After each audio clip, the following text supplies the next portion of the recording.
Welcome to the Tea Grannies. I'm Elise. And I'm Maria. Today we're here to chat all about where writers go wrong when writing about horses. So pour yourself a cup of tea and let's get started.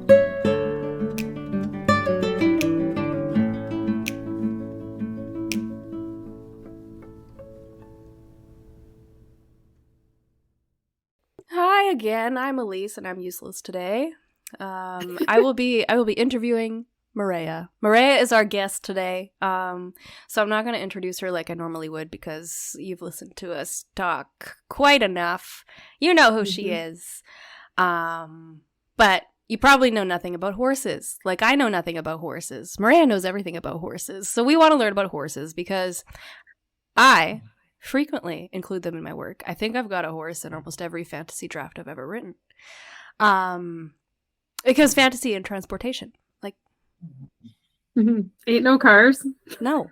It's the fastest way you're going to travel unless you have teleportation, which I don't think I've ever Leads you done into that sort before. of sci-fi more Yeah, so. and it really, feels like too much of a magical solution sometimes. So, horses, they tend to fit into fantasy, and I write a lot of that. But we will be talking about other genres a little bit too. So, to start, let's give this more of like a get to know you interview vibe. We'll lean into it. We'll pretend that I don't know you, but don't tell me about your basic life. Just tell me about your horse life. Start by telling me about your secret life as a horse. As an equestrian. Yeah, you're a shapeshifter now. Sorry to spill that tea. Damn it, everybody knows it's supposed to be a secret, damn it. Yeah. That was probably not nearly as funny as I thought it was, but tell us about your experience with horses. There we go. And then we'll get into our first page critique like usual. But horses first.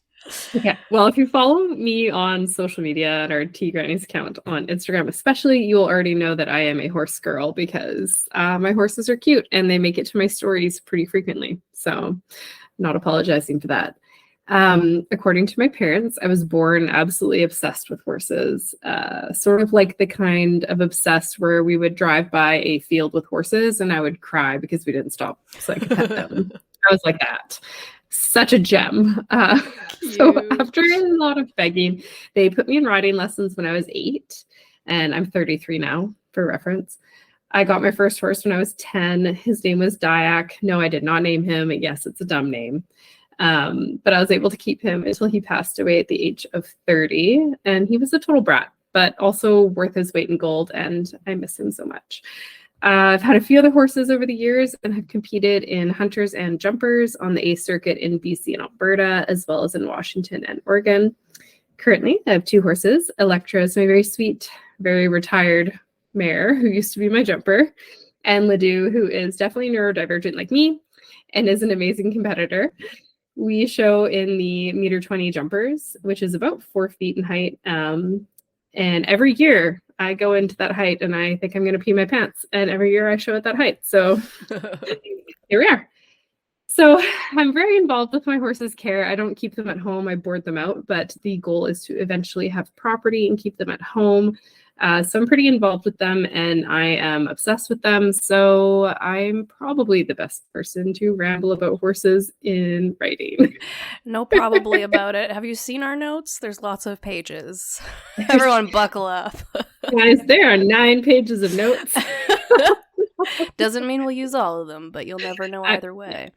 I'm going to try to be concise. I'm going to do my best. But first, we will do our first page critique.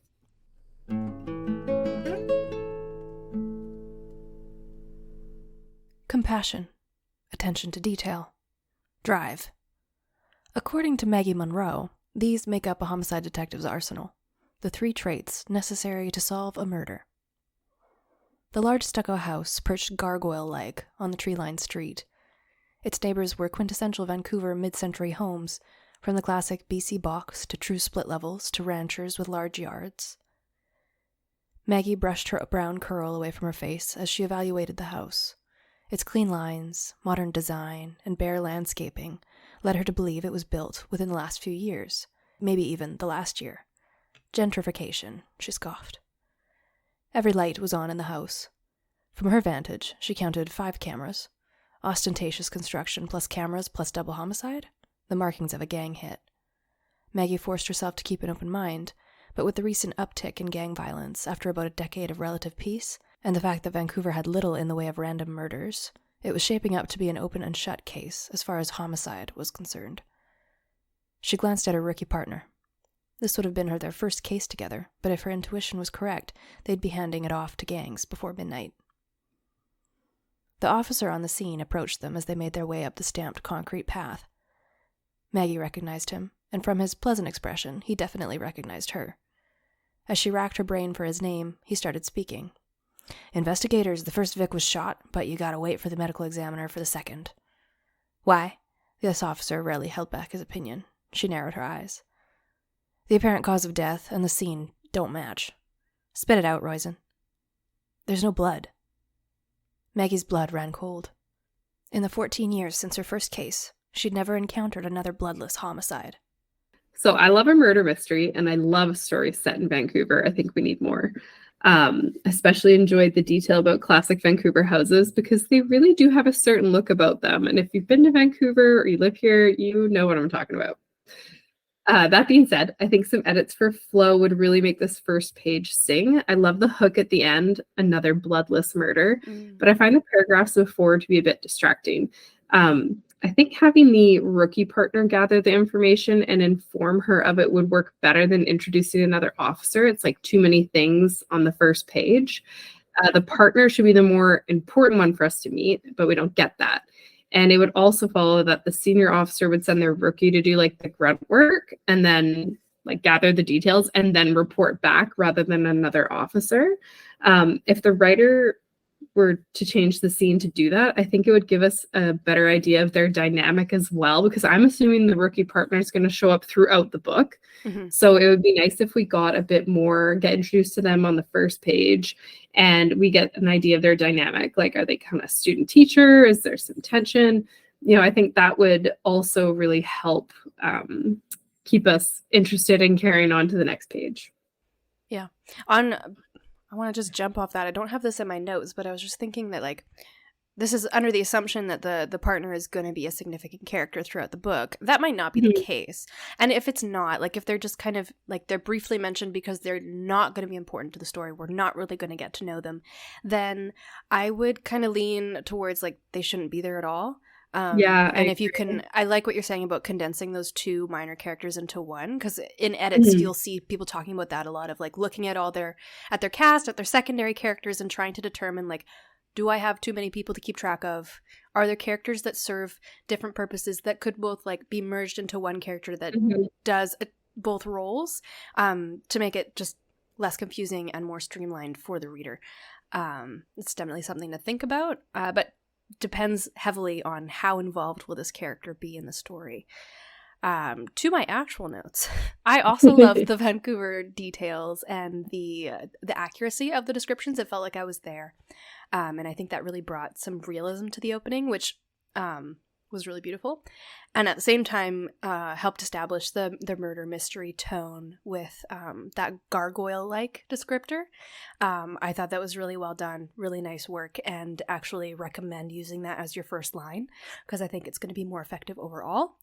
And then the ending hook, like Maria said, about the bloodless murders, that was, chef's kiss. That was beautiful. I love how the gothic, creepy vibes come full circle in that moment, and we get a better idea of what we're getting into, and I'm always down for murder. So don't take that to the judge. My main suggestions revolve around pacing for this story, or for this first page. And I should start off by saying, like, this is a pretty tight first page. Like, that we get quite a bit. We get that hook moment within these paragraphs, and that's established really well, which is awesome. But I did find myself wanting just a bit more anticipation build-up, I guess, before that mic drop moment. So some of the missing details made things feel a bit rushed to me, and similar to what Maria mentioned, like Maggie's partner, it feels more like a piece of furniture left in the corner than an actual person at this point. They're mentioned, but we get no descriptive details, no backstory details, like not even a line or two, which is all we'd really need to bring that character more to life and to show us like they play a role, they're somewhat significant. It wouldn't need to be heavily detailed, but we do need to see something about this character and why they're there in order for their introduction to even make sense in that moment. And then another note, I found it especially helpful to read this piece out loud. And I think I've said that for the last several, so maybe I should just say that as a blanket statement for all submissions in the future. Read your work out loud. I think the two things that I noticed most strongly was, one, the first line. Those first two lines about compassion, attention to detail, and then the line, according to Maggie Monroe. Those felt very disconnected from the rest of the piece to me. And I think Maria mentioned this as well in her notes. And that goes back to my earlier comment. I think you should start this piece with the large stucco house perched gargoyle-like on the tree-lined street. That establishes our setting and the tone of the story and the genre all at the same time, which is just like really effective first line. Great work. Whereas what we have currently is compassion, attention to detail, drive. It sounds like a job posting for kind of like any job that I've applied for recently. So it feels too generic to really establish the genre that we're going for. And while it does establish like some of the mindset of the main character, I don't think it's necessary. It's especially not necessary as the first line and as the opener. Like we can learn those details about Maggie later and it'll be more effective because then at that point we will already care about the character. Yeah, I also was thinking those first couple lines might be better on like a back cover type situation, or like they have like a little blurb at the very top of the back cover. Yeah. Something like that would work. But it doesn't really give us enough character, I think. Yeah. I like that suggestion. The other piece that I found helpful to read out loud was the dialogue towards the end leading into that hook. I found it pretty confusing, even reading it out loud after reading it a couple times, trying to figure out who's talking and what kind of emotion is in their tone. Like when, I think his name is Roisin, is telling them the first Vic was shot or whatever, he says investigators, and like when I'm reading it, I think in the recording, I kind of like, it's a bright tone, like, hey, investigators, how's it going? And then the first victim was shot. And like, it doesn't sound right to me. Like it's not quite the right transition, but I didn't have any idea from the text itself how he would have said that. Like, is he just kind of a bright, cheery guy and he says that kind of stuff like that? Maybe. But some indication from the narrator is necessary to establish that for us. And then just clearing up who's speaking in response to him. I wasn't sure if it was Maggie or her partner, and I stumbled a little bit over that. But those are, I feel like, relatively minor fixes. We're not looking for like a huge revamp or anything, just some subtler details and some revamping in the finer things. And I think as we've said before, always up for a murder mystery. So thank you for sharing this one with us. And I'm definitely getting some of those like noir investigator vibes from Maggie right now and would love to learn more about her. So kudos to you.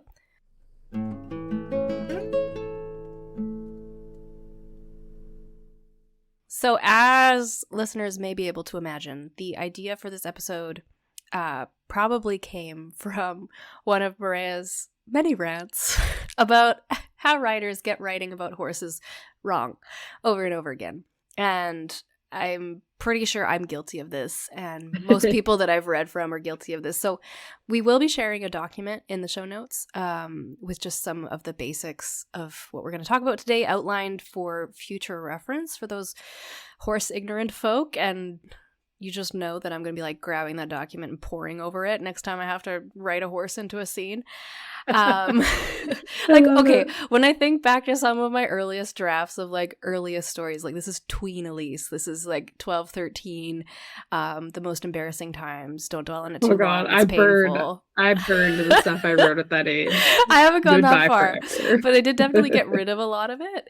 And like, I was very much guilty of this. The horses in my books just kind of like, they appeared, like they teleported there like magic. Just use teleportation in that case, guys. Just don't even worry about it.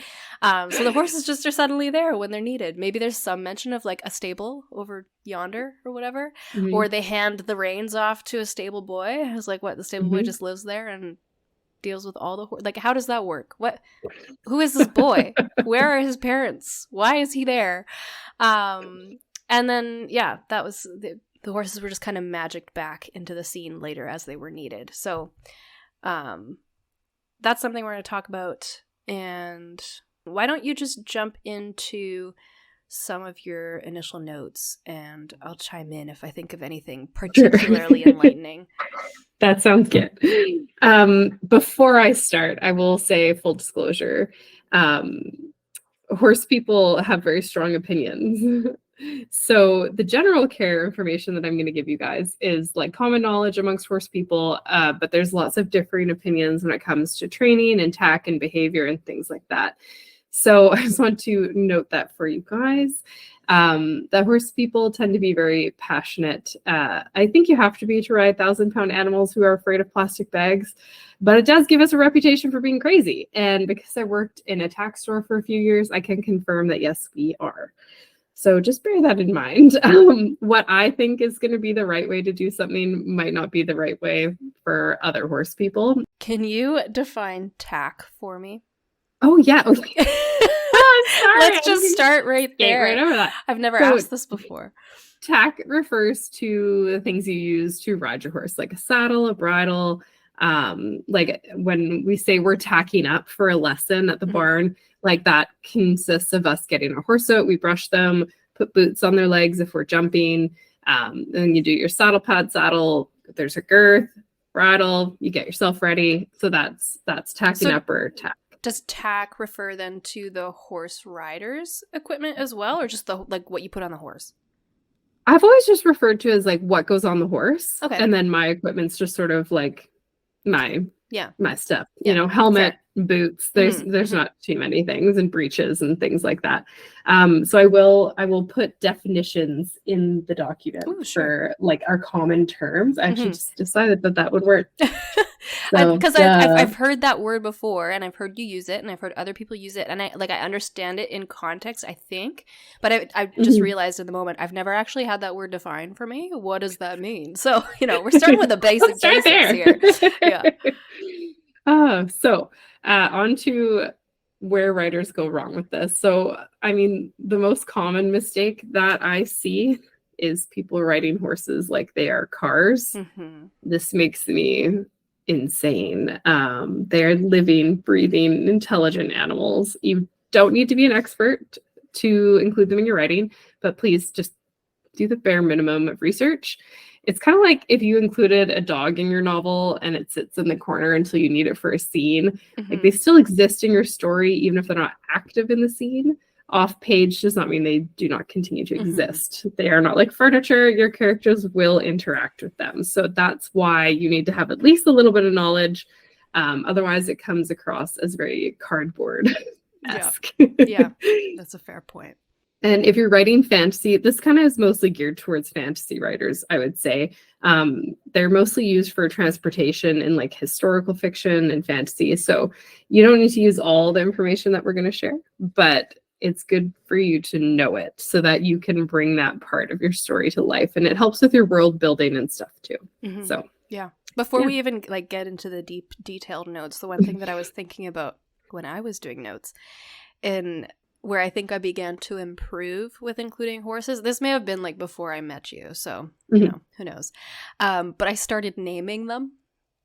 And y'all can burn me for this in the comments if you want. But yeah, I didn't always give horses names because I wasn't thinking about them in terms of like their personality. I was thinking about them in terms of like they are transportation, and that's the reason that they're here. But I would never do that with like a dog or a cat. I would give the dog or cat a name, and the pet owner would take care of them and have feelings about them, and they would have like interactions and stuff, and that would make sense to me. I just didn't do that with horses for whatever reason. So when I started naming the horses and like thinking about like what name would suit the way that I'm describing this creature, or what would be funny because it goes against what you think you would name the creature, like whatever. It helped me to realize like, no, these are like characters of their own. They have personalities. They react to things differently than another horse might. So they have to be distinct. They have to, you know, have all these details, and establishing like who takes care of them and how does that work? How does that fit into the story? Who like feeds them, waters them? Where do they get those supplies? And all of those different things. I started to actually have to think about that because like, okay, now this is a character with needs, and I have to incorporate them, you know, with that in mind, so for step one, for anyone who's like me, name the damn horse. Just start there. It is an important place to start. I mean, I don't think you have to name all the horses in your fantasy book. You know, if you've got like a war scene and there's like 200 of them, like they don't all need names. Please do not. But you know, if like it's like in The Witcher, who I can't remember any of the names right now off the top of my head, but I know he names his horse. So I wasn't going to mention this one because it might make your horse heart sad. But his horse's name is Roach, and yes, it's like cockroach. And he does that on purpose because he loses so many horses in his line of work that he doesn't want to get attached. So he always names them the same thing and names them something he's not going to get attached to. So, you know, it's a really good way of integrating the horse into the story appropriately for the character, but it sucks. Geralt, you break my heart. Yes, that would be a part of it right there. That would do it for me. Yep. So even if it's going to be like that, name the damn horse. Yes, yeah, even that horse has a name. So yeah, no, seriously. Love it. And that might all be hearsay. It's something someone told me once. It's not something I've actually researched. I don't know all there is to know about The Witcher. So that's just what I've been told.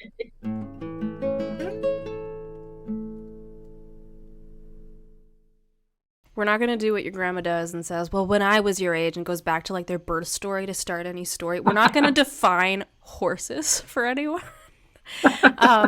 We started with tack, so I think that's pretty good. We don't need to tell people what horses are. I think they can figure that out for themselves, and if not, there's bigger issues there. But for some introductory info to kind of guide our knowledge discussion, I would like to start with hearing a bit about like different horse types. So what can you tell us about that? So we'll start with different sizes of horses. There's ponies, horses, and draft horses or heavy horses. They can interchangeable term there. Horses are measured in hands. So back in the grandma's day, they used like the approximate width of a man's hand, which was 4 inches. And that was how they would measure horses. So where we measure them to is like their withers, which is essentially where their neck meets their body. And it's like right where the saddle will sit, right in front of where your saddle sits. And so ponies are a maximum of 14.2 or 14.2 at their withers. So whatever, 14.2 times 4. Their hoof is on the ground to where their withers sits. That's to where their wither is. 14.2 hands. Yes. So ponies are that height or smaller. Most horses range from 15.3 to 17.3. Sometimes they're a bit larger. I saw a horse for sale recently that was 18 hands, and I was like, that's way too big for me. Great for a tall person. Draft or heavy horses can vary between like 16 hands and 18 hands or larger. The fun fact, the tallest horse ever recorded was 21.5 hands high. So that's absolutely freaking massive. Okay. For reference. And if you follow me on Instagram, you'll notice like my horses are not very large. They're both under 16 hands and they're built on the petite side. So I kind of call them like sports cars. Some horses feel like a pickup truck. Some horses feel like a sports car. And that's my preference for horses anyways. I don't like to be too far from the ground. You don't need to include a horse's height in your story, but where this comes into play is if your character is mounting from the ground, consider how tall the horse is and if it's even doable. I have you all know that I cannot get on from the ground. I am 5'6". I'm pretty average height. I've been riding for 25 years. My horses are small, but I can't get my leg to bend that way. Is that like is that a flexibility thing? Like, is that something you could It's often learn? a flexibility thing. Okay. Yes. I could when I was a kid, and then I just one day in my 20s couldn't do it anymore. Oh, no. Oh, rude awakening. It's also harder on their back to get on from the ground because you are putting your foot in the stirrup and you're dragging your weight kind of on their back and then pulling yourself up. So it's much more comfortable for them if you get on from like a step or you know, if you're talking about in your fantasy book, like a tree trunk, a fence. You can also do something called giving a leg up, which I suck at getting and giving leg ups, but I can describe them. Basically, you'll stand beside your horse like you're going to get on, and you will have a friend or someone will grab your left knee. You'll bend your left knee and they'll grab your like shin, and they'll kind of bounce. You usually do it on 3, 1, 2, 3, little bounce, and then you kind of start to heave yourself up, and they boost you at the same time, and you get enough air time that you can swing your leg over. And then you're not putting all that weight on the horse to drag yourself over. Yeah, and that's usually how we get like jockeys up in the tack for racing and things like that. They get leg ups, and I suck at getting them because I'm quite clumsy. And I suck at giving them again because I'm quite clumsy. So nobody ever asks me for one, but I can do it in a pinch. I remember my dad giving me a leg up once when I was a kid, and he kind of like, forgot how small I was, and he like launched me to the other side of my horse, and I was like hanging over the other side. And he was like, oops, and I was like, 11 or something. I love that. Anyway, there are hundreds of different breeds of horses, so I'm not going to get into them. But similar, like with dogs, people have bred different types of horses for different jobs. So, for example, thoroughbreds have mainly been bred for racing over the years, but in the past they have been crossed with a heavier horse, which has created a type of horse called a warm blood, which is an umbrella term for many different breeds. And they are primarily used in like jumping and dressage. So when you see like the horses at the Olympic level, like generally those are warm bloods. Draft horses were developed like for farm work, for plowing fields and things like that. And ponies are the devil. But sort of kidding, but they're kind of like little hurricanes. Small and angry. I resonate. Small and angry. Little man syndrome is totally a thing with ponies. There's also a variety of different colors, but I'm going to include those details in our Google Doc.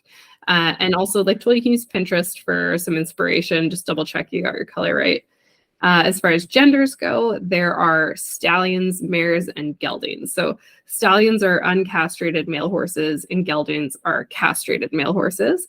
Mares are female horses.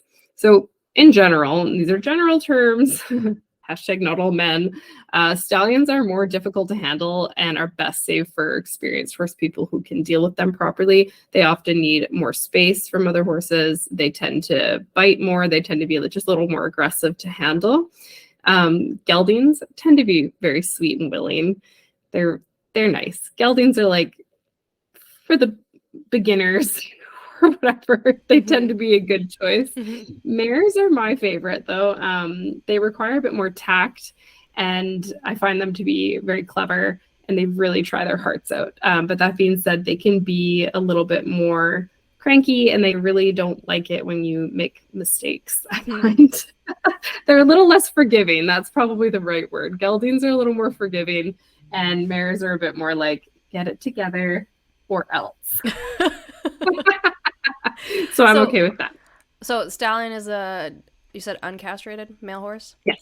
So there's no distinction between castrated or castrated for female. Is that just you no, don't have any process? Like I'm just thinking of like for cats, you can spay or neuter your cat. Is there anything like that for horses in the same way?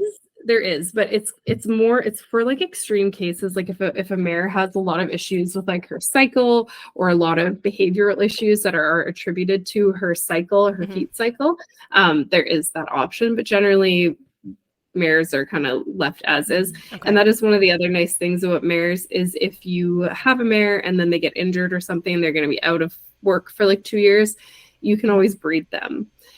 There's a lot that goes into breeding, which I'm not even going to get into on this show. But yeah, that's also kind of a nice thing about having mares is if that something happens with them as far as like their soundness, they can be used for breeding. Well, like you said, breeds, I think a quick Google search, people can handle that on their own. So we'll leave that there for now. But I do want to ask you about horse behavior.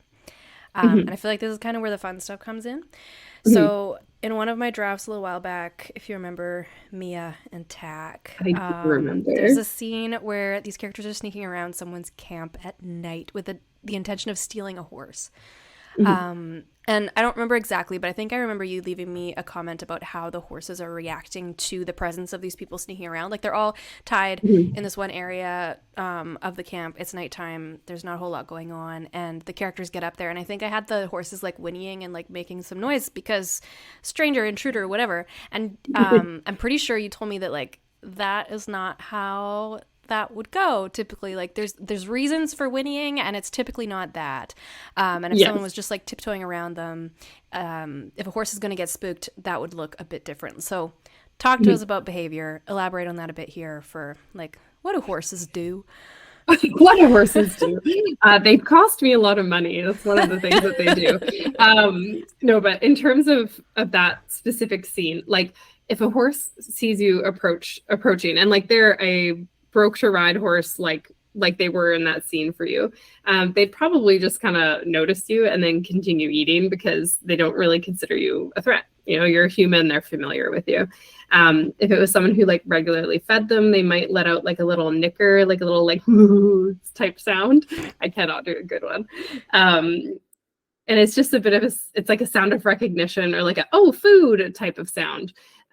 So sudden movements and loud noises will spook a horse though, which brings us to horses are flight animals. So there's lots of different types of animals out there, but say like a lion is a fight animal. So horses are a flight animal. So when they sense a threat, they flee. They do not fight. And this is actually what makes them unpredictable because a horse can decide that something that shouldn't be scary is scary. We don't know how they perceive their fears. Mm-hmm. So if they see something like a blue tarp and they decide that it's spooky and they go sideways, they can unseat their rider. And that's one of the really cool things about horses is like it goes against their instinct to allow a predator like a human on their back, but they do allow it. And but training a horse is how you work through the flight instinct, but it is always there. Some horses are just more steady in personality than others. Like my friend's horse, Pretzel, he's a very steady boy unless you like turn on the hose. Then he's like, oh, I'm out of here. And then Ledoux is the spook first, ask questions later type, which has been great fun for me. I have gotten a lot better at staying in the saddle. And the other thing I see a lot of is riders talking about horses rearing and bucking, and like the riders are very whatever about it. That can be true. Like if you're familiar with your horse, you know how they are. It's something that they do. Like, yeah, you'd be like, oh, they bucked. They were kind of excited.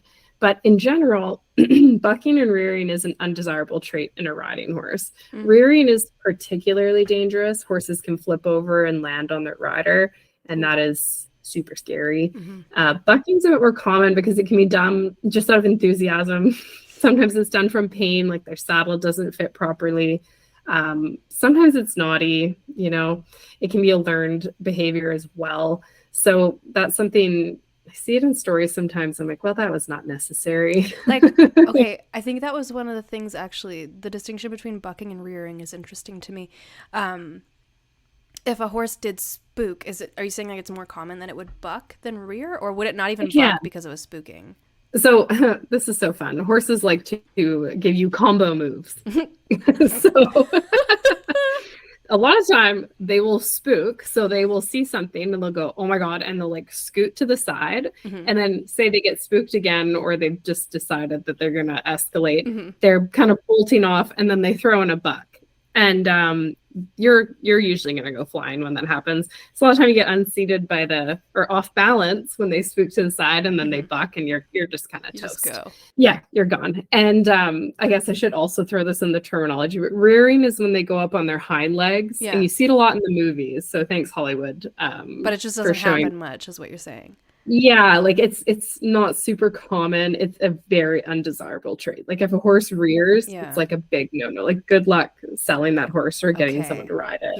Yeah. Okay. So it's been like trained out of them for the most part. Yes. Yeah. And it's something you'll see them do when they're at play in a field or something. You'll see them rear, do like sort of a half-hearted sort of rear when they're playing, but it's not something that they should be doing under saddle. Mm-hmm.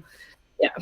And then bucking, that's the opposite. So that's when their front legs stay on the ground, back legs go up into the sky. Mm-hmm. Mm-hmm. And I can't sit a buck to save my life. Okay. So then would you fly over the horse's head in that case? Yeah, the last time, I mean, touch wood, the last time Ledoux bucked me off, we were turning and there was a wall and she bucked and I kind of went off like her shoulder and I went into the wall. Yeah. It was very painful. It sounds about as bad as it was. But yeah, it's usually how you go. Gravity. So here's the other thing about riding is there is a point of no return when you fall off. Like there's a point where you can kind of scramble back on or you can catch yourself, but there's a point of no return where like gravity just takes you. Like too bad. Sorry. You're going down. Okay. So I think that's like kind of important for a writer to think about, like which direction the character goes depends on which way the horse is moving and what action they're taking. So if they're like tipping, like if they're, you said they spook and they kind of list to one side, then your rider is kind of moving forward, but also now to the left. And then they buck, you're probably going to go a bit to the left, like kind of a diagonal almost instead of straight across. Yes, and I've been on a couple times where a horse has spooked and like they have spooked and I've just kind of stayed in the same place, but I ended up on the ground, obviously. There's a lot. I mean, you can watch. I hate watching them because it's doesn't work for my nerves. But you can watch YouTube videos of people falling off to get a good idea. That's like a good idea, actually. There's some funny ones out there. I personally don't like watching them. I feel like I'm tempting fate if I watch them.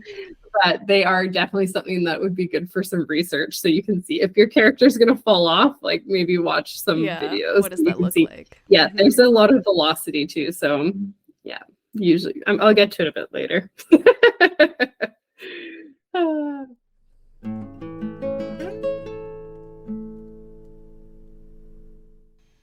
All right, so that's horse movement and kind of the flight response is strong in them. That's good to know. But coming out of that, now let's talk about some general things of like horse care. So this is probably what a lot of fiction writers are going to need to research a little bit, understand a little bit of, in order to include horses effectively in their story. Like, what does this look like? How does this show up in fiction, and what can you tell us about it? So I'm going to do like the rapid fire because horse care is a massive, massive topic and I could probably talk about it for hours. Like when people are like, hey, like if you had to speak about a topic for an hour, like without prep. On the spot, like what would you talk about? Like this is it for me. Yeah. Okay. This is so also note for listeners then, like don't feel like you need to include everything that we're talking about in your draft. It's all in the little details and the subtle world building like we've talked about before. So when I'm including a scene with a horse, I just include one or two things. Like they might be brushing them down. They might be feeding them. They might be watering. Almost, I would say never in the same scene are they doing all three. Because typically that's just not necessary. So take notes, try and remember what these different things are so you can vary it, but don't try and do it all at once. All of it.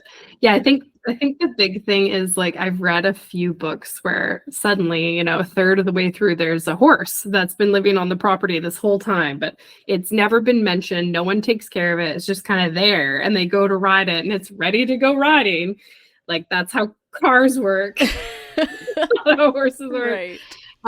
They are domesticated animals and like, they could survive in the wild, not super well though. And when people say horses are a lot of work, they mean it. They need to be tended to like at least twice a day, rain or shine. 6 feet of snow, it doesn't matter. The horses need to get fed. Their stalls need to be cleaned. Their waters need filling, Yeah. So I'll go through the rapid fire basics for you guys. So for water, horses drink on average 6 to 10 gallons of water a day, which is a lot. And they tend to drink a lot at one time in comparison to like cats or dogs who kind of take like a few laps and kind of go away. Like most horses kind of stick their whole like chin in their water bucket and like chug water. And so they always, of course, prefer fresh and clean water. They will drink out of streams and puddles as needed. I wouldn't recommend getting them to drink out of puddles because there's gross stuff in puddles. You cannot make a horse drink, so keep this in mind. You can lead a horse to water, but you can't make it drink. That saying comes back. Yeah, exactly. Now, for hay and grass, so horses are herbivores and exist on a vegetarian diet, which is high in fiber and forage. So the average horse eats approximately 15 to 20 pounds of hay per day. That can vary size and workload and things like that.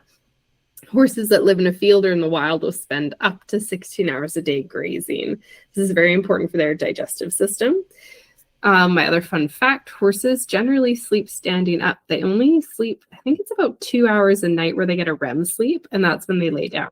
So that's because they are flight animals, and when they live in the wild, and it's an instinct that they still have, is it's safer for them to be standing. So in a herd in the wild, Like some horses will be laying down, and then there will be other horses standing around them as like a protective kind of shield in case there's a predator. That gives them time to get up, and then it gives them all time to flee. Horses, modern horses, I should say, their diets are usually supplemented with grain. So just like with hay, there's many different types for different diets and requirements. But if you're writing a fantasy story, they probably won't need it, or you don't need to include it if you don't want to. Shelter is a necessity, just like with any other animal. Modern horses are stabled at night and turned out in a paddock or a field in the daytime. There's also options for paddocks and fields with like 3-sided shelters. So horses have protection from the elements, but they get to live outside, which is like their natural habitat. Some horses are stalled full time, and they only get to leave when they get ridden, and they tend to be very stressed and very miserable. It's not natural for them. So not recommended. Yeah. And as for exercise, well, if a horse is just out in a pasture, they do a good amount of self-exercise, especially if there's other horses with them, because horses are also a herd animal. So they like to travel with the herd, do things with other horses. They like the buddy system. And yeah, but horses that are used for transportation in like fantasy books or in sport are used to getting anywhere from an hour or a few hours of exercise a day. So if a fit horse hasn't been ridden a week, they can be very excitable when they do go out. And an unfit horse is more prone to injury and fatigue as well. Yeah. Which takes us to injuries or soundness. So soundness refers to the horse's ability to walk, trot, and canter without limping or without pain. An unsound horse should not be ridden. There are countless types of injuries that can occur. Like I won't even touch that. That could be like a 12-hour episode. But generally, if a horse is injured, like rest is always required. And something you will see in books is like, oh, my horse like got a stone in its shoe and now it's sore. Yeah, that can happen. If there's a stone in their shoe, I mean, you can pick it out with a hoof pick or your finger or whatever. And yeah, it depends, because the horse's foot is actually a very hard thing. But they have when you lift up their foot and look at the bottom side, they have something called a frog, which is like a little triangular, softer part, which is like the shock absorber part of the foot. The frog is the sensitive part. So if a stone gets lodged against the frog, it will probably be sore, but probably not for long. So that's something to think about if you want to include that in your book. It's not usually for a long time. Like if that were to happen in your book and your character got off, took the stone out, and then they maybe walk their horse without getting back on for a while until the horse felt better. Yeah. That's usually it. It's not something you see super frequently. Like now, like when you're trail riding, maybe, but like my horse is high maintenance. And so she has these like black pads under her shoes, so she doesn't get rocks in her shoes. They are, of course, more expensive than just doing regular shoes, because why would she make it easy on me? Spoiled little Ledoux. Yes, if only she knew. I think she does know. She's just like, I deserve it. That wouldn't surprise me. There we go. All right. So I feel like we've established some good context here. We've gone through the basics. We've, given some background information. We've established the setting, if you want to use that language. I feel like now we're getting to stuff that writers would really want to know. Whoopsie. Which is like, what are some basic things that a writer should need to know about riding? Yeah, this is the one that comes up very often in fantasy. So first of all, you need equipment to ride. So when we were talking about tack earlier, that we're back to tack. So tack, there's saddle, bridle, and like a saddle pad are kind of the bare minimum. There's different types of saddles for different disciplines. Like a jumping saddle is different than a dressage saddle and a Western saddle. But in general, you can just say saddle because you don't have to go that in depth. Bridles, I tried to simplify this in like a way that would make sense to people. Bridles are like leather straps that go across the horse's forehead, around their cheek, and around their nose, which gives you control over their head. And there's also a bit in their mouth, which is like a rounded metal piece with like usually 2 loops on either side to attach to the bridle, and often has like a link in the middle. Sometimes it's a straight across piece, and that is used to slow down and steer.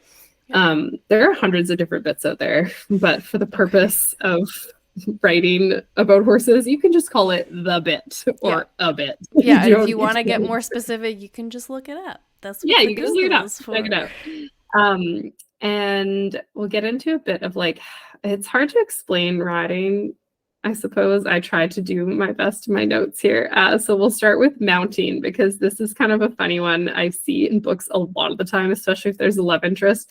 The guy will just grab the girl and like sweep her up onto the horse. Mm-hmm.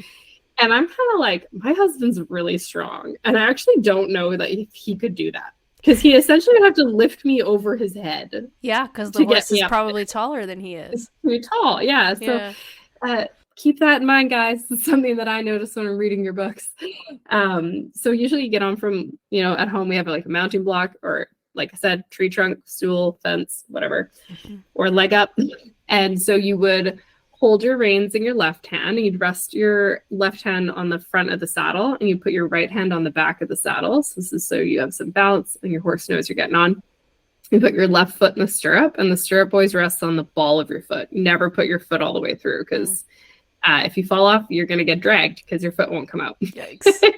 So once it's in, you boost yourself up with your right leg. You swing your leg over their back, and you gently land in the saddle. Do not sack of potatoes. Dump yourself in the saddle. It's not very pleasant for them. And then you get your other foot in your stirrup, and then you'd pick up your reins. So my fun fact about mounting is we always mount from the horse's left, because historically swords were strapped to the left side of the body to be drawn by the right hand, and mounting from the left side kept the weapons out of the way of the horse when you're getting on. Don't want to spear your horse when you're getting on to go to battle. It's a bad look. It'd be embarrassing. But as for actual riding, I mean, it gets more complicated the more you know. Isn't that just lovely? And the higher level you ride at, but the basics, I'm really trying to basic this up for you guys. Your legs are like the gas pedal, and your hands are the brakes. And whatever you do, do not hang on to the brake constantly. Horses don't like that. So some horses require more leg pressure than others to move forward, and different leg aids can be applied to ask the horse to move sideways or turn.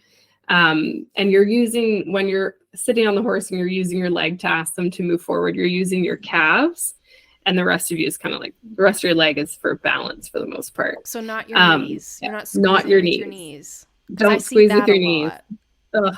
Please don't squeeze with your knees. Oh, okay. I've seen that in books too. Thank you for reminding me. Squeezing with your knees is wrong. What that does, if you do squeeze with your knees, is it tips your upper body forward and your lower leg back, and it puts you out of balance, and you're way more likely to fall off. Good to know.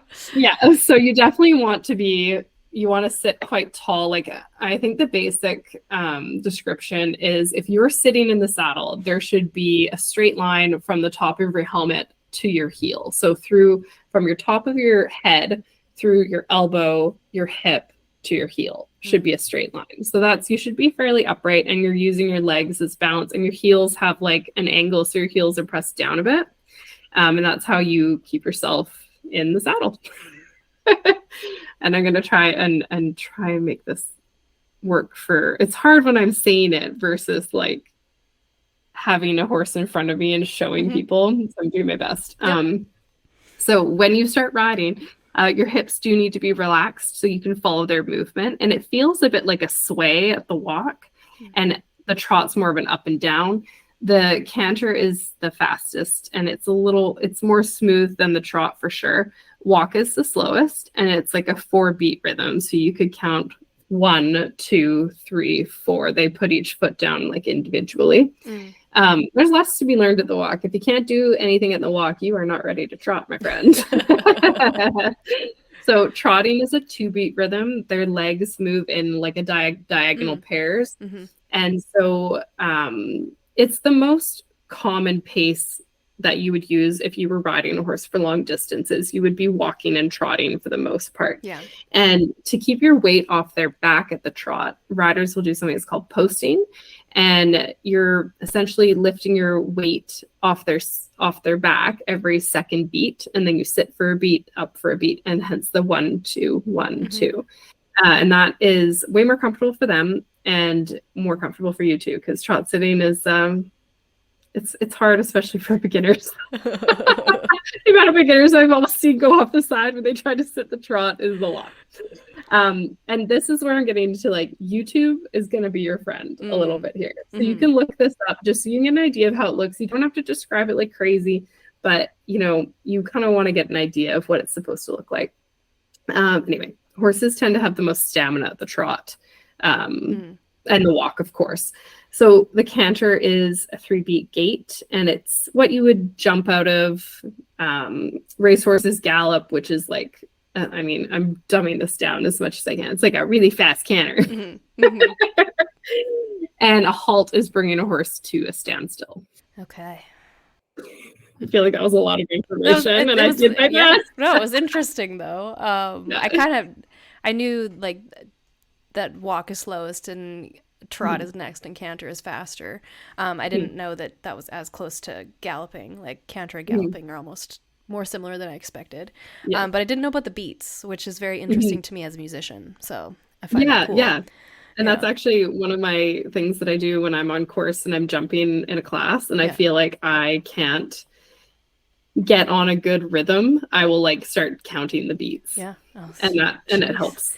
It's like piano class and the metronome. Good God. I was joking that I need like a metronome on my wrist so that I stop going slow and fast, slow and fast. my smartwatch has a metronome built into it, and it pulses against my wrist. Yeah, you should check for that. Try that. Yeah, oh my gosh. You should look into it. It's kind of interesting. I don't care. I was playing piano for a group the other day, and I was supposed to start the song, and I'm terrible with keeping a steady rhythm. So I was trying to start it and like always too slow or too fast or whatever. So I set it on my wrist, and then I would like shortly before I was supposed to start the intro, I pressed play and I was like, okay. Then I started counting in my head to like try and get the feel for it, and then I would start playing. Oh my gosh, that's so smart. It could help. I should try that.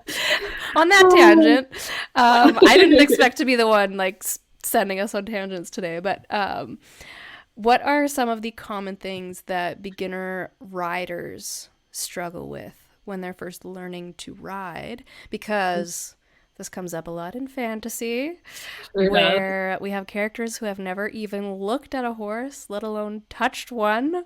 Just kind of like the jump on the back of a horse in time and need. They probably get on from the ground. First mistake. And then they just, they ride perfectly as though they've been doing it their whole lives. Or they get like bucked off once and they're like, no, it's fine. I can get back up and do it again. Like, okay. To me, this sounds like riders are being very naive about the life of horse riding. So what are some things like this that make riding challenging for humans? So there's a few, but this is a pet peeve of mine because much like any other sport, riding takes practice before you get good at it.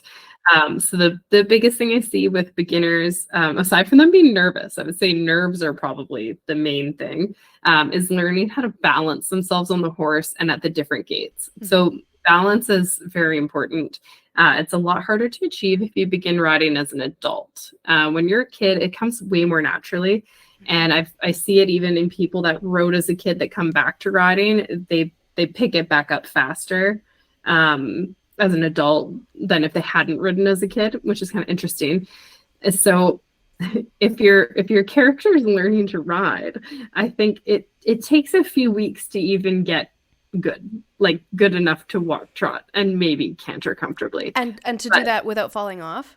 Yeah, to do it all without falling off. Okay. And also like you'll be sore as well. Like I if you've ever been on like one of those like group trail rides, it's like 3 hours long, like your legs hurt the next day. A lot of people get off and they're like, I'm fine. And then the next day they can't get out of bed, So that's also something you can include when you have a character who's just learning to ride, like have them be sore the next day. Like that is super normal. Yeah. Just like if you had never been to the gym in your life and you went to the gym and you did 60 squats. Yeah, you're exactly. We like to bring, we have a guest pass at our climbing gym that we go to, and we like to bring friends every once in a while. So we brought some friends last weekend with us, and we always like to check in the next day, like, how you feeling? How's it going? You just dragged yourself up the rocks. How's your arms? I thought about going climbing with you before, and I was like, you know what? I just don't think I'm cut out for that. Do do it. That'd be so I'll fun. go climbing if you come riding. It's a deal. I'll do it. Yes.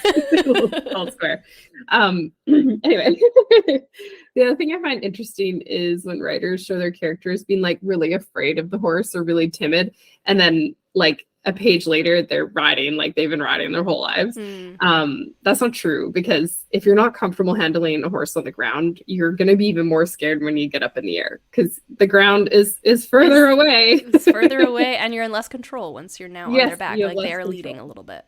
Yes, yeah, and you are supposed to be controlling them. Yeah. And this is interesting. Like, horses really respect fairness. So you have to be firm enough that they don't take advantage of you, but you have to be fair. Horses do know what fairness is. And it's my little story time. Ledoux has a reputation. She has caused staff members to quit before at the barn because she is a jerk. Her nickname is Ledouche. Uh-huh. Yeah. So the thing is with her, if you go up to her and you're timid handling her, she knows you're not going to be able to stop her if she wants to be a pain in the ass. She will levitate the whole time from her stall to her paddock. She'll levitate beside you and like squeal. But if you know what you're doing, you're like, quit it. And she's like, oh, all right. As you wish. So it's a bit like, I mean, with animals and children, there's always the line of like, being firm, being fair. And horses are the same way. Okay. Yeah. I like that. Ledoux is such a character. All right. He is very special, yes. Another thing that I also often wonder about, and again, comes up a lot in fantasy, is like traveling on horseback. So you were saying earlier that the walk trot is what you do the most if you're traveling over a long distance. Yeah. And if you're like traveling pretty slow and not pushing the horses too hard, this is probably not a big issue as long as you're like feeding and watering and resting them along the way. But what about in scenes where like, I know that I have this in a couple of my drafts of stories, like where you're pushing the horses hard, you're trying to get somewhere in a hurry. So you might be pushing into a canter, into a gallop more often. And I've read some books where like a character will stop somewhere and swap out their horse because they don't have time to wait for the horse to rest, so they'll just swap out for a fresh one. And like if you put a service in place, you can do that. But how far can you like push a horse at a gallop realistically before they need to rest? And then how long would they need to rest before they're ready to go quickly again? This is kind of one of those tough questions, because when I hear it, I think, how long could I gallop for? And the answer is not that long. Even though I'm a regular rider. It's actually, I think, more concerning for me as a rider to try and ride for that long. Interesting. But I did have to Google the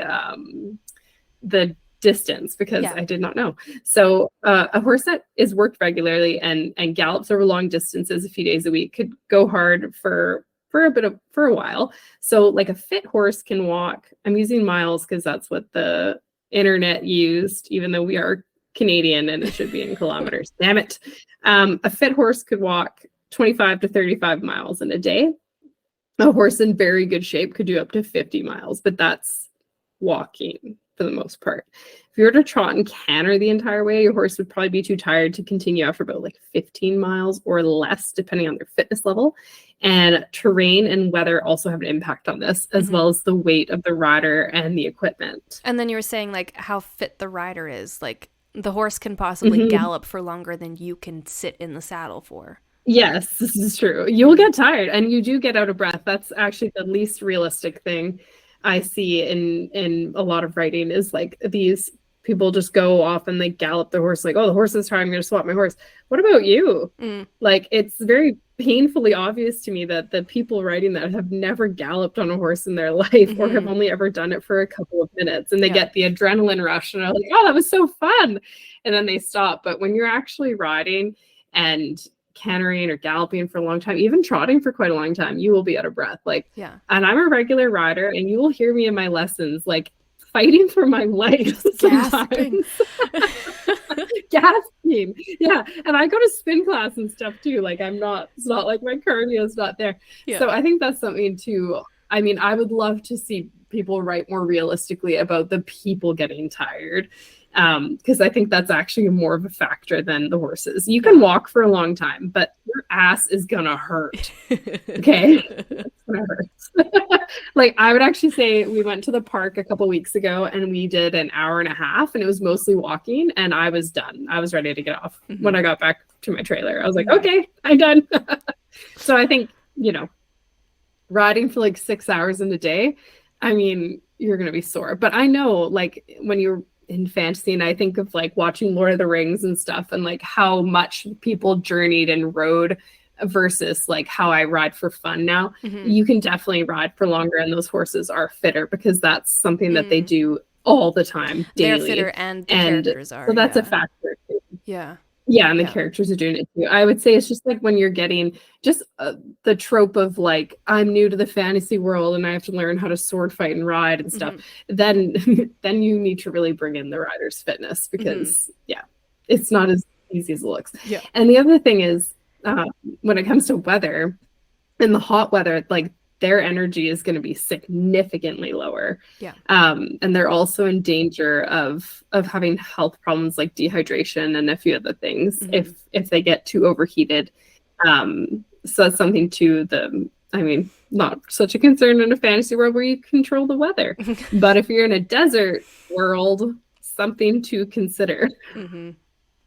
Maybe use camels instead. Yeah, that's a good note. I was going to say that's a good note for my current draft. We're in the desert now.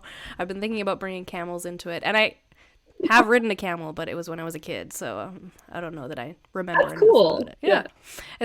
I when I was a kid, I rode like some camel videos. Yeah. No, it's very weird. Like it's not, you think it'd be like riding a horse? No.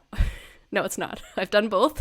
No. It's very different. I'd be afraid to do it. It would be weird. It's not. I don't find it. I mean, the most danger you're in is that the camel will spit on you because they like to do that. But it's just kind of a weird, like, swaying. Like when you were saying swaying motion for the walk, like the 4-beat walk, camel, I would say, is even more so of a swaying motion. And okay, like more dramatically. I think so. And especially like when a camel stands or sits, the way that they stand and sit and the way that their legs work, I think it's backwards to the way that horses do. So when they are getting up, you like are leaning really far forward and you might like slip. Like you have to be kind of aware of that. And then when they stand, they push their front legs up and you like lean way back. Like it's a very dramatic movement.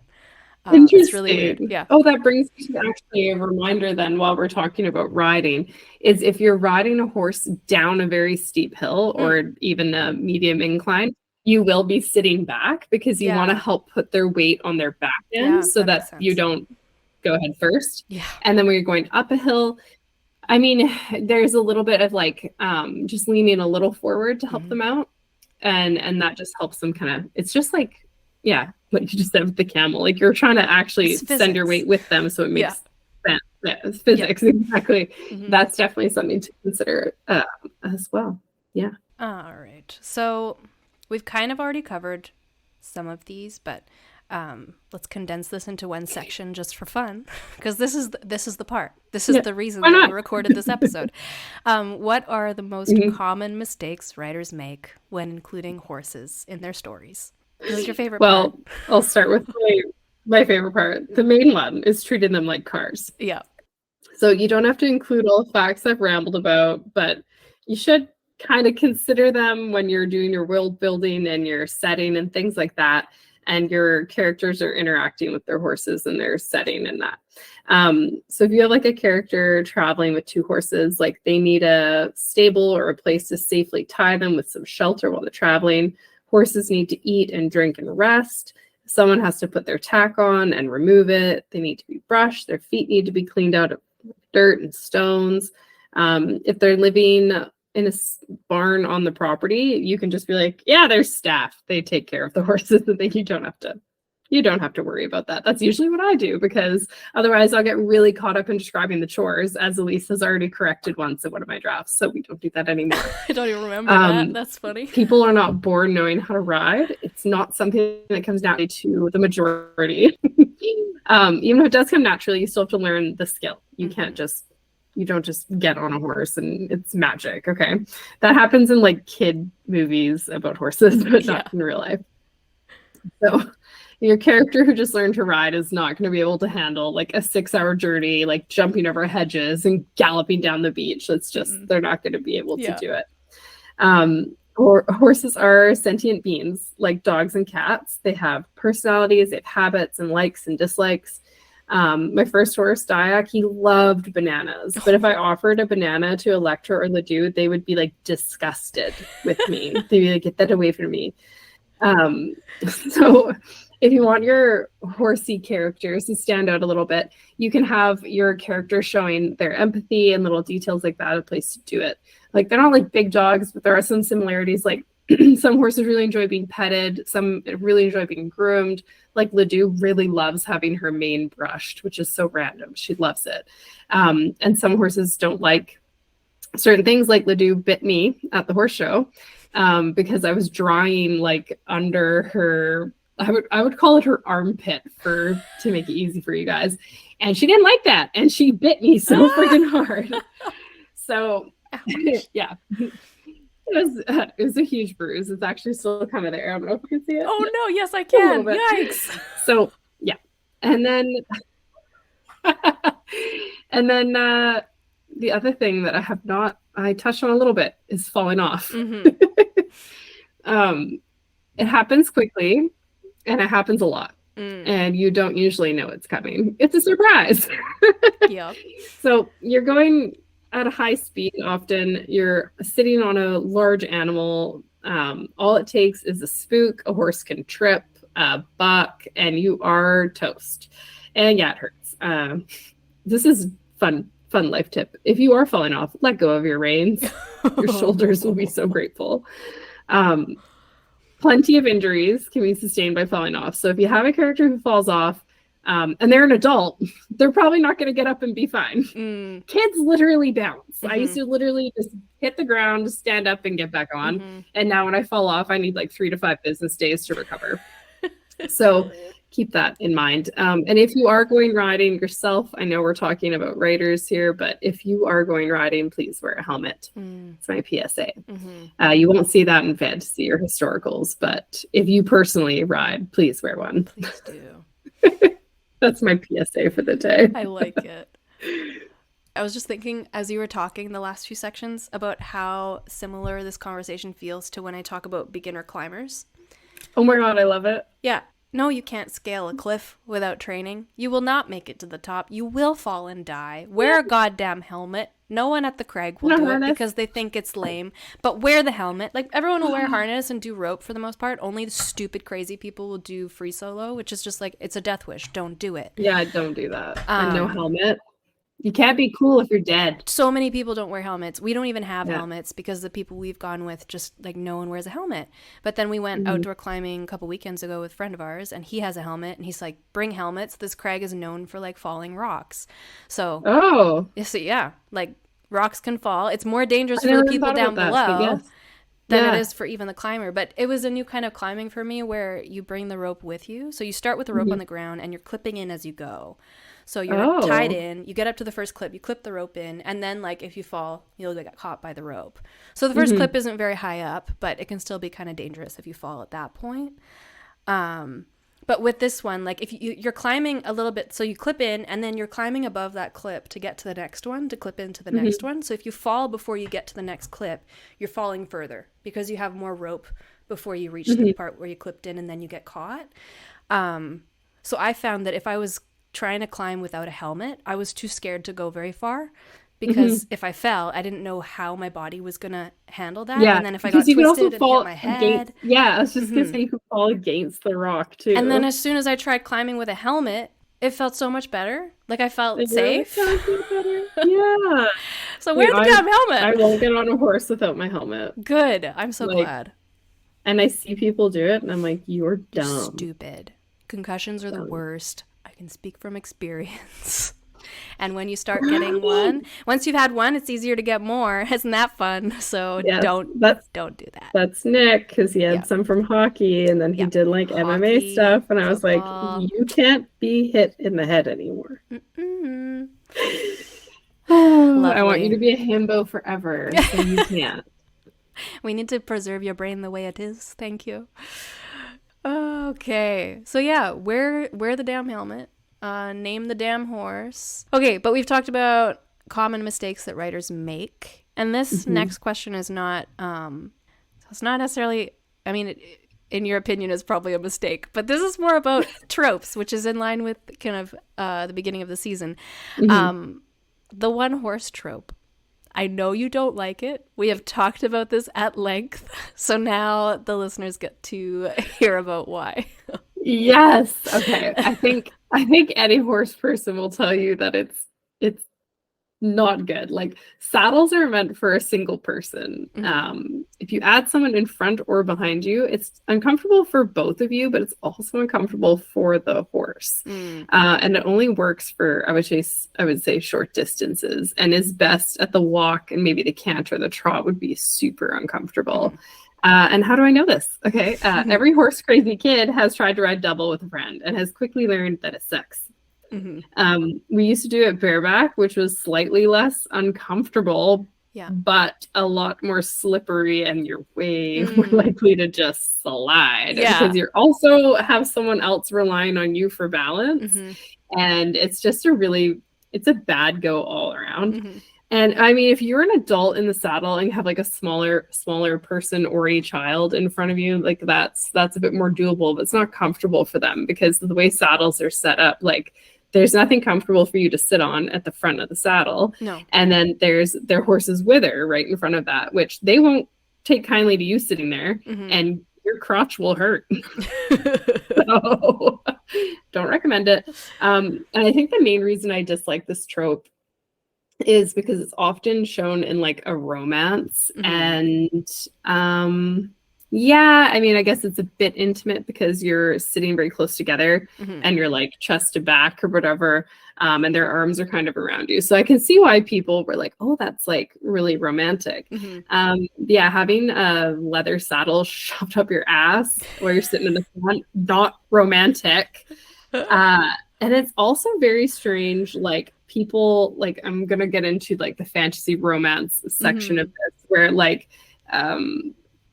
they're getting busy on the horse. Yeah, or hot and bothered. And it's weird. Like, would you sit on your dog and come onto your partner? Like, you wouldn't. But please don't do it to horses. Like, it's so weird to me. That's a live animal. Like, it's so weird to me. It's when I saw that note about like, would you do it with your dog? Then no, I can never unsee that. Like, I can never unthink that. That is in my brain now. No one else can unhear it now that they've heard me say it. So I know a lot of people like the one horse trope, and it will persist. But I don't know a single horse person that is on board with it. The reality is too unpleasant, and it's too weird. It's too weird, I think.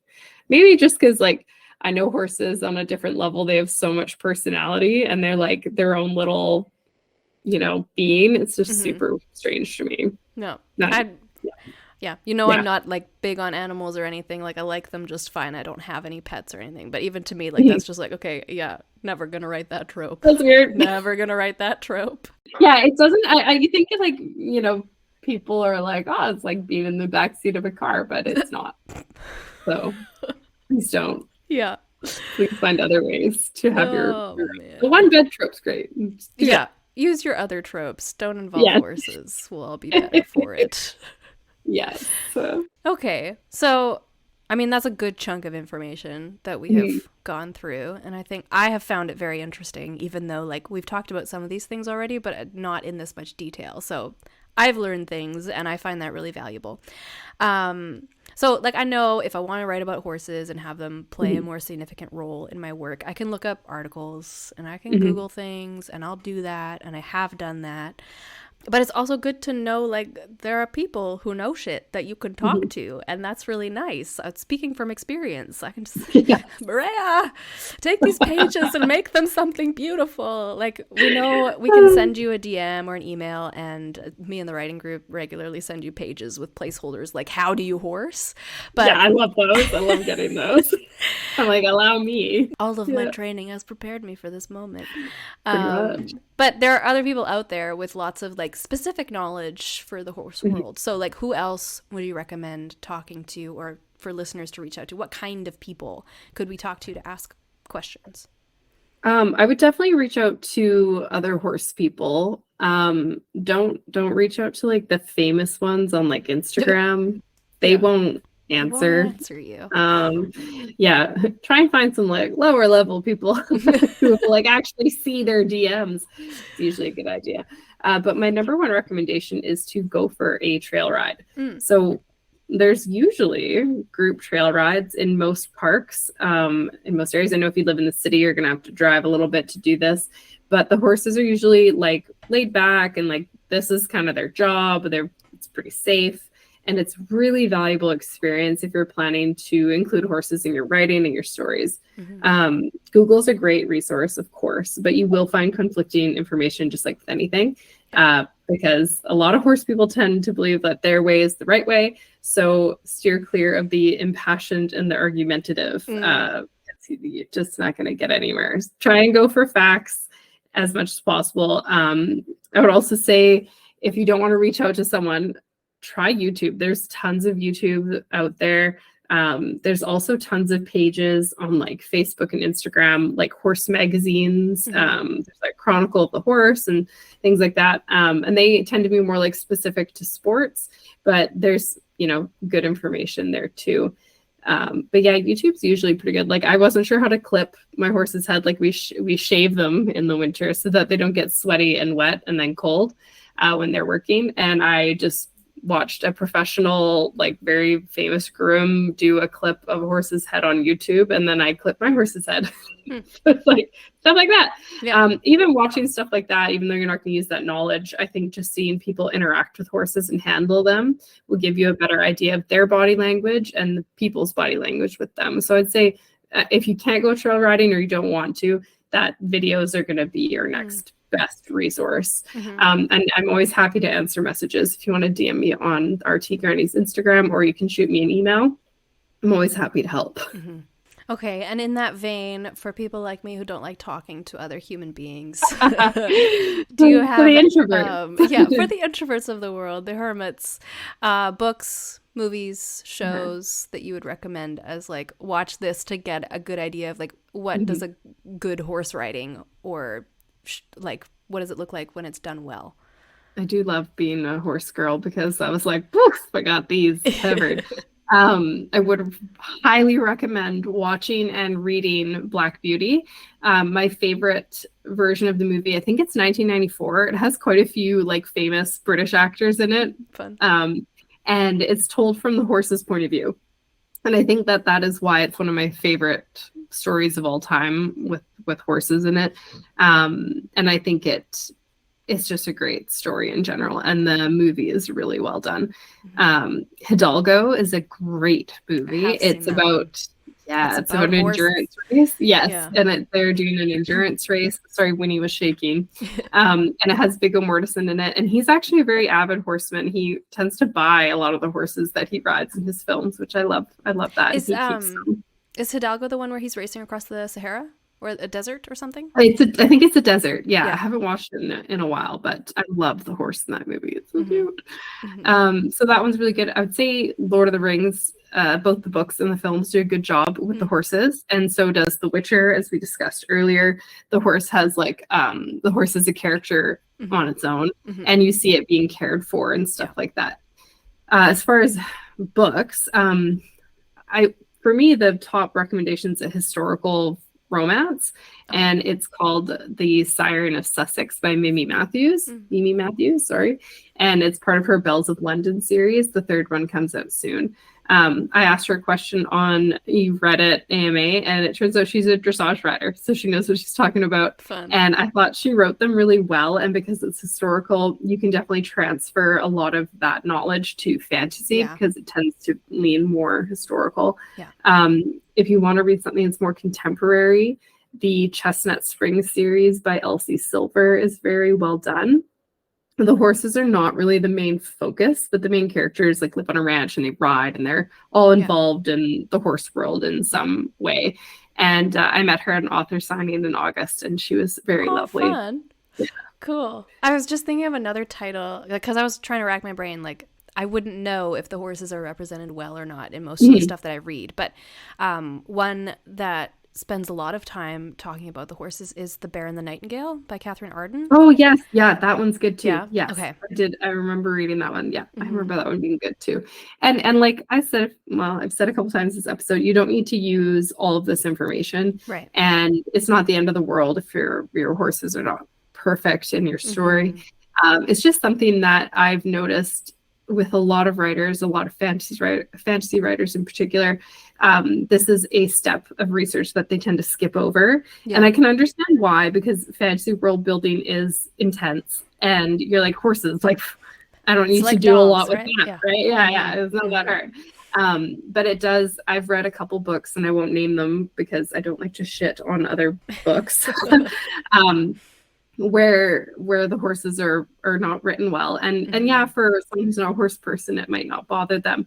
But to me, it also shows a lack of care for your craft. It's something that you should, if you're going to use it, know how to use it. Yeah. And I think on that note a bit, like, readers care about the details. They won't care about everything, and they won't know enough about everything to recognize like when something isn't right. But for those readers that do have even just like some hobbyist horse knowledge, they like horses, they've read up on them, maybe they don't ride them, but they know a lot about it. The incorrect details will pull them out and will cause them to lose trust in you as a writer. They won't trust your narrating. They won't trust your other details because, like, well, you didn't research that. So who's to say what else you didn't research? Wrong? What did you skip? Yes. So even these like seemingly little things, they matter. And again, you don't have to do all of it. It is a lot of information to comb through, and can be overwhelming. But it's I keep coming back to this. It's in the little details. Like, what makes a story really powerful is when someone does enough research to like have a passing understanding of certain elements and include those elements that you understand really well that fit your story. It's a line here, it's a line there. It's not like a whole paragraph of info dumping. We don't need more of that. No more especially. Even though I feel like I just info dumped for like an hour. Well, it's no one else is allowed to do it. It's a different format, right? Like when you think about a podcast episode about a very specific topic, okay, we're doing a deep dive. We've done deep dives into sci-fi, we've done deep dives into fantasy. We're going a deep dive into horses, horse care, representing horses well in fiction. And there's a lot of stuff. Like you can kind of cherry pick some of the details here. You don't have to include everything. You can pick like, this fits really well with this character and their character development, so I'm going to throw that detail in there. Or like, this is the kind of relationship I have with my pets and I want this character to have a really fun kind of dynamic with their horse, so I'm going to throw that in there, and that's what I'm going to focus on. And I love that too. And for the horse people who are listening, like, you missed this, that, and the next thing. I know. Okay, this was 9 pages of notes, and Elise was like, "No more notes. No more notes. We can't go over 2 hours of content." I had to cherry pick what was going to make it in this episode, so I just tried to do a broad focus. And the Google Doc that we are going to link for you guys will have some of what we talked about today. It's mostly going to be the factual stuff for you to refer to when you're working on your drafts, and hopefully you find that helpful. And you're free to reach out to me on our Instagram. That's the one that I am on the most, I would say. And I'm always happy to share photos and videos of my horses too, if that's what you want to see. But if you follow us and you watch my stories, you're gonna get those. No regardless, problem. You don't have to ask. Yeah, they're just there.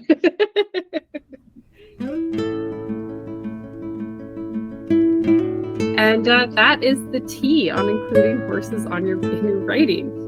As always, you can follow us on Instagram and Threads at the Tea Grannies Podcast, and reach us anytime at theteagrannies@gmail.com. Happy writing.